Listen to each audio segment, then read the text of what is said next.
Bonsoir tout le monde. Bonsoir. Répondez pas tous en même temps. J'ai le trac déjà, alors aidez-moi. Mesdames et messieurs, avant de commencer, je tiens tout d'abord, au nom du ministère de la Jeunesse et du Sport qui m'a permis d'être là, puisque je suis fonctionnaire d'État, et puis avec les deux jeunes de la maison de jeunes, à remercier tout le monde, Madame la Présidente, Monsieur Gabi, Monsieur Monji, à remercier tous les Tunisiens qui sont là. Ça me fait très très chaud au cœur. À remercier tous les Français qui sont là. Et juste avant de commencer, vous allez m'excuser, mesdames et messieurs, pour les fautes de français que je vais faire. Ça, je m'adresse à nos amis français. Je n'ai pas préparé de discours, je vais parler de mon cœur. Je n'ai pas préparé qu'est-ce que je vais dire. Ça va sortir tout seul, je suis sûr et certain. Donc vous allez m'excuser quand j'aurai des petits moments où je penserai. Et on va tout de suite aborder le sujet. Et encore une fois, merci. Merci de réaliser un rêve. C'était un rêve de venir en France, en tout cas pour moi et Amira. J'ai toujours rêvé, par faute de moyens, par faute de visa, je n'ai jamais pu. Je voulais visiter ce beau pays, ce magnifique pays, puis je suis là, grâce à tout le monde, grâce à des Français, grâce à Tunisiens, et je remercie du fond du cœur. Merci à tout le monde.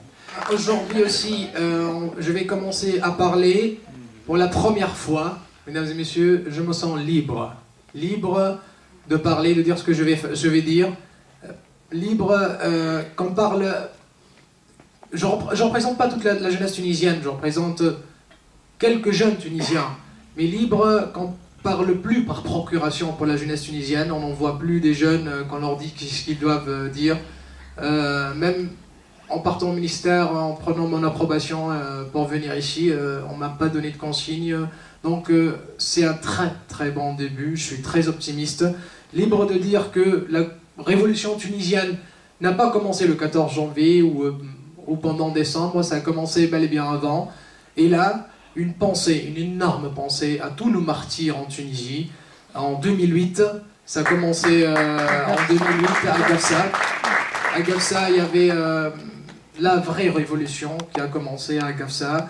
Malheureusement, pendant cette époque-là, il n'y avait pas Facebook, il n'y avait pas Internet, il n'y avait pas cette facilité ou le rôle qu'a joué les réseaux sociaux.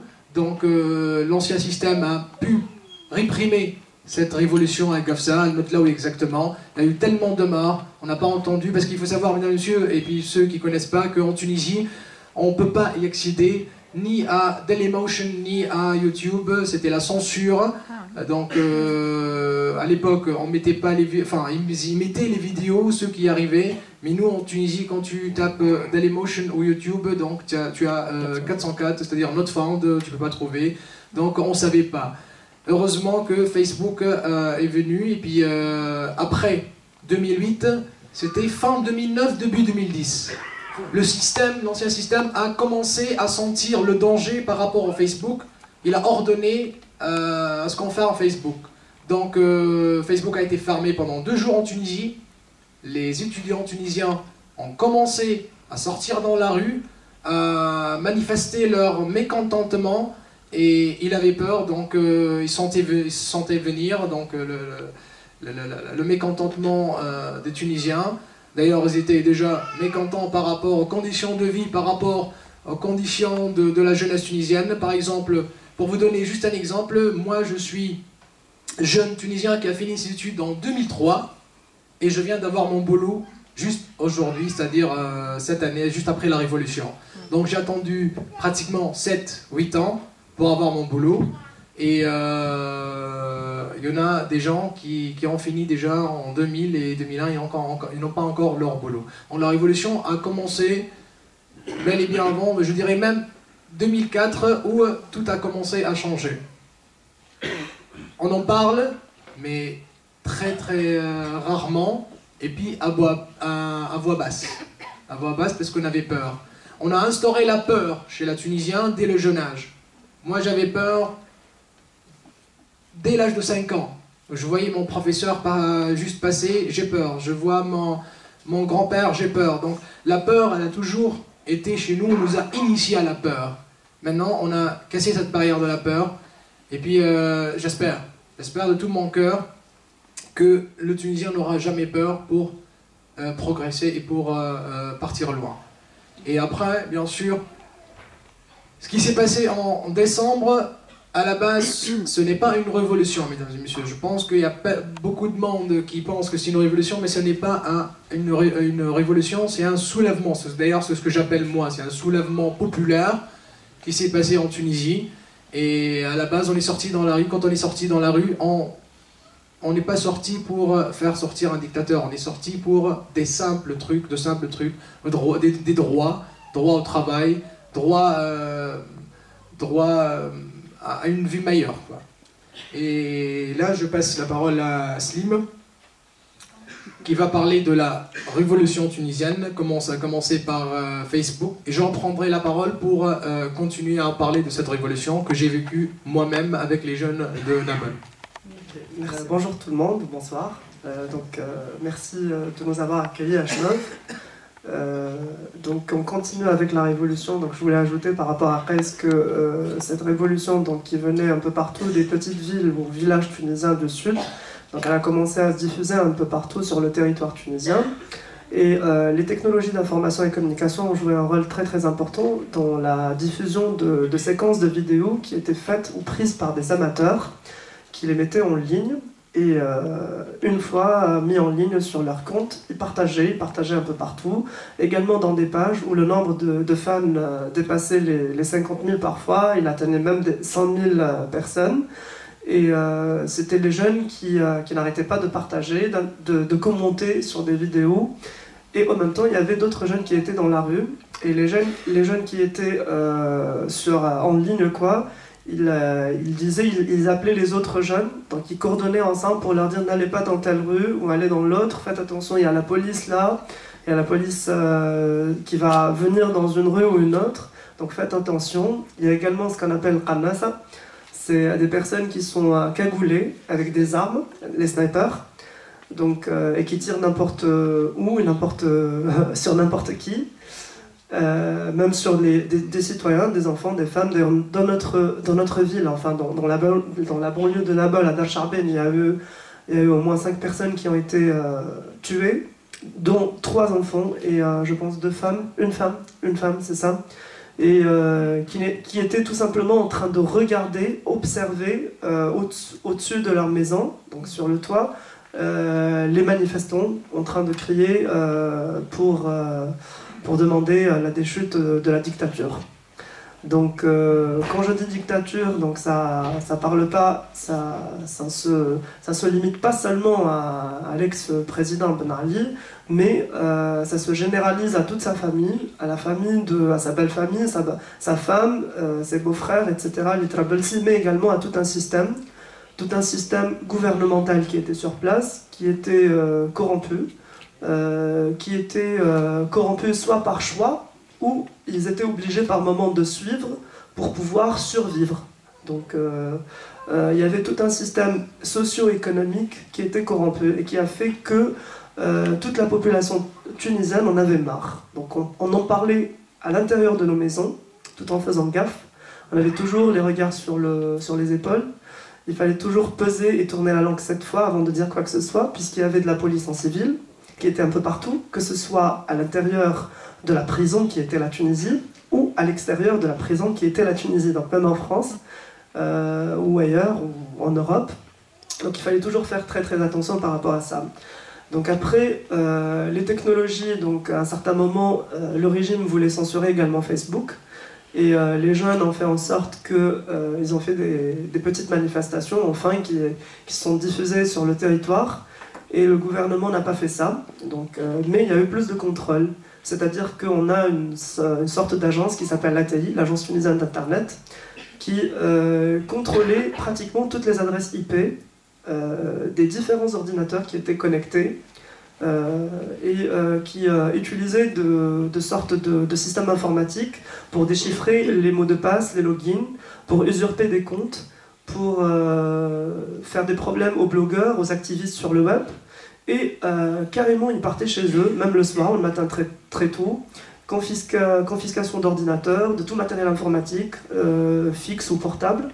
Et direct, ils étaient amenés au ministère de l'Intérieur, dans les sous-sols, maltraités, aucune dignité par rapport aux droits de l'homme. Et ils étaient carrément incarcérés, quoi. Donc, ils avaient droit aux menaces. Donc même leur famille avait droit aux menaces, donc surtout entre autres les femmes, donc que ce soit les sœurs ou les mamans. Donc ce système de pression a fait en sorte que ça éclate. Donc ça se résume pas seulement à l'acte d'immolation dont a fait témoin Bouazizi. Il faut également souligner le rôle de la policière qui est aussi victime également, tout comme Bouazizi, donc de ce système, parce que le fait qu'une policière puisse penser gifler ou un citoyen, c'est qu'elle a subi certainement un harcèlement, donc, où elle a été témoin de certaines vulgarités, c'est ce qui l'a poussé à le faire. Donc que ce soit la policière ou le jeune homme, tous les deux sont victimes du système. Donc c'est pas vraiment c'est pas Bouazizi qui est vraiment c'est l'étincelle, c'est la petite étincelle ou la grande étincelle qui a fait un effet boule de neige, mais il y avait également tout un système derrière, toute une société qui était fatiguée, qui était sous pression, qui voulait pas seulement avoir ses droits. Ça dépasse le droit, on est dans le devoir de construction d'une nouvelle société, et par rapport à ce devoir, on doit travailler. Donc, on nous prive de ce devoir. Donc je fais une sorte de... Ça dépasse le droit, le travail. C'est un devoir par rapport à la nation, par rapport à une société démocratique. Les jeunes étaient privés de ce devoir. Vous voyez un tout petit peu. Donc personnellement, j'étais au chômage également avec une thèse de doctorat. Donc c'est scandaleux. Donc j'ai passé un concours national, je n'ai pas été pris. Alors qu'en France, j'avais le titre de maître de conf, avec un prix d'excellence, et même monsieur l'ambassadeur tunisien en France était au courant de mon cas. J'ai écrit sur Facebook, on m'a fait des problèmes avec l'ex-ministre de l'enseignement supérieur, aujourd'hui déchu, il n'existe plus, heureusement d'ailleurs, parce qu'il a détruit l'enseignement en Tunisie. Donc, mais aujourd'hui j'enseigne, je suis très content, donc j'occupe mon poste et j'essaie de participer à ma manière à la construction de cette nouvelle Tunisie, une nouvelle Tunisie pour moi qui est toujours ouverte, elle a toujours été. Même sur le plan historique, la Tunisie témoigne d'une ouverture socio-culturelle énorme et elle le restera toujours, je l'espère. D'accord.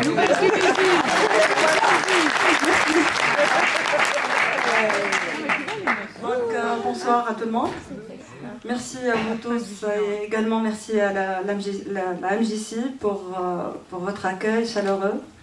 Ça nous a vraiment touchés. Donc là, je vais parler du rôle de la femme dans la révolution tunisienne. Elle a joué un rôle très important. D'ailleurs, comme vous voyez, comme vous avez vu déjà sur les photos, la femme a participé presque dans toutes les manifestations. Déjà, elle était en tête. Je peux dire aussi que le fait que les mamans tunisiennes poussent leurs enfants à se manifester, sans se rendre compte s'ils vont revenir ou pas, le fait de pousser ces enfants, c'est déjà une révolution. Quoi d'autre?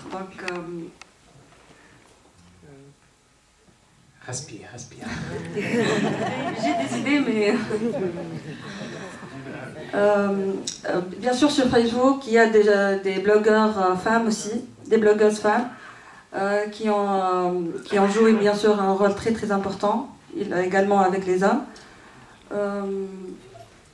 Bon, juste après les élections, il reste un point à discuter, c'est que l'avenir de la femme tunisienne.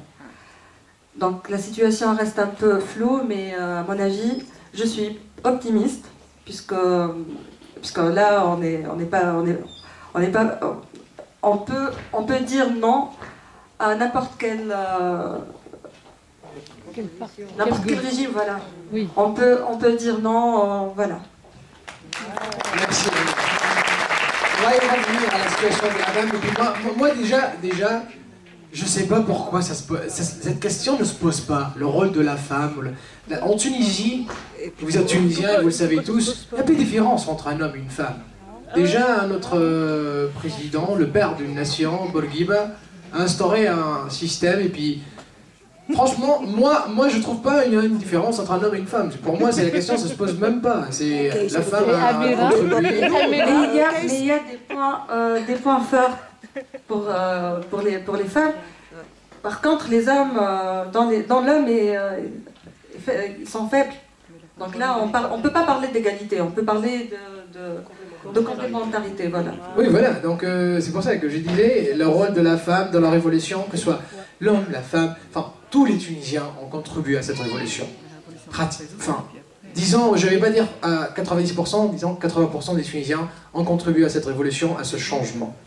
Et pour revenir à cette révolution, moi je l'ai suivi de près avec des jeunes de mon quartier. Je savais que c'était un moment historique, j'avais très peur. Je ne vais pas vous cacher, j'avais très peur et j'étais prêt à ne pas sortir et à écrire, à dire non, ne sortez pas. Pourquoi? Parce que j'avais peur pour mon poste. Oui, tellement dans un système de corruption que moi je savais que mon poste, je devais l'avoir normalement en 2012. Donc, puisque j'y croyais pas à ce qu'on pourrait faire partir Ben Ali, j'avais peur de dire quelque chose et après j'aurais pas mon poste. D'autant que j'attends mon poste depuis 8 ans. Et quand je suis sorti dans la rue, je suis sorti avec ma caméra parce que je savais que c'était un moment historique. Mes parents me criaient dessus. Mon père, c'est limite, il me dignait, c'est-à-dire il voulait plus entendre parler de moi. Tellement ils avaient peur. Tellement ils avaient peur. Je prenais ma caméra et je suis sorti. J'ai pas jeté de pierre. J'ai filmé. Parce que je savais que c'était un moment, et ça sera un moment historique. Et j'envoyais mes vidéos sur mes pages avec bien sûr un nom emprunté. Et puis il y a un jour que ça m'a marqué. J'étais là, il y avait un jeune, je suis de Darchaban, il y a un jeune qui s'appelle Wael qui était juste à côté de moi, j'étais en train de filmer. Et puis on lui a tiré dessus, et on lui a tiré dans la tête, il était tombé à côté de moi, le sang a giclé sur mon jean, je le garde déjà jusqu'à maintenant, et ça m'a changé, et ça me changera à jamais. Et j'en garde des séquelles jusqu'à maintenant, et c'est là que j'ai compris que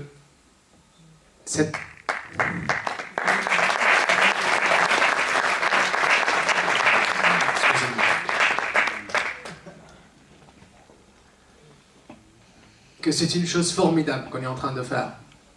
Que ce soulèvement, et ça m'a changé, quand je dis ça m'a changé à jamais, je me suis dit, il est temps que... Parce qu'avant, nous les jeunes, on pouvait rien faire, et même si on voulait faire quelque chose, on n'y arriverait pas. Donc on a baissé les bras, maintenant on baissera plus les bras, et puis ça m'a changé d'autant que le 14, je suis parti à Tunis. J'ai pris la voiture, puis il y avait ma mère qui criait tu vas te faire tuer. Et j'étais là devant le ministère de l'Intérieur. Et je peux vous dire que même le 14, les Tunisiens n'y croyaient pas. C'est à 10h du matin, 10h15, j'étais là avec mes amis. Et puis il y avait quelques hommes qui ont eu l'audace et le courage de dire: on arrête de demander ce qu'on est en train de demander, on va le faire dégager. Et c'est de là où c'est parti cette étincelle et ce fameux mot dégage. Pendant une demi-heure, je me sentais renaître, vibrer. Tu cries avec tout le monde, dégage. Tu oublies la peur. Et tu oublies même ta famille, tu oublies ta vie, tu oublies tout. Tu es là avec un peuple, zéro violence, zéro casse. Et j'étais très fier, et j'avais la chair de poule, et j'étais ébloui devant mon peuple, et puis envers ces jeunes qui étaient là en train de crier dégage. Et c'est un moment aussi, le 12e tournant de ma vie qui m'a changé, jusqu'à l'élection, parce que pendant l'élection, je voulais jouer un rôle aussi dans l'élection. Et j'ai fait observateur national dans les élections. Et c'est des moments que je suis fier de les raconter aujourd'hui. Je le raconterai à mes enfants et mes arrière-enfants. Inch'Allah.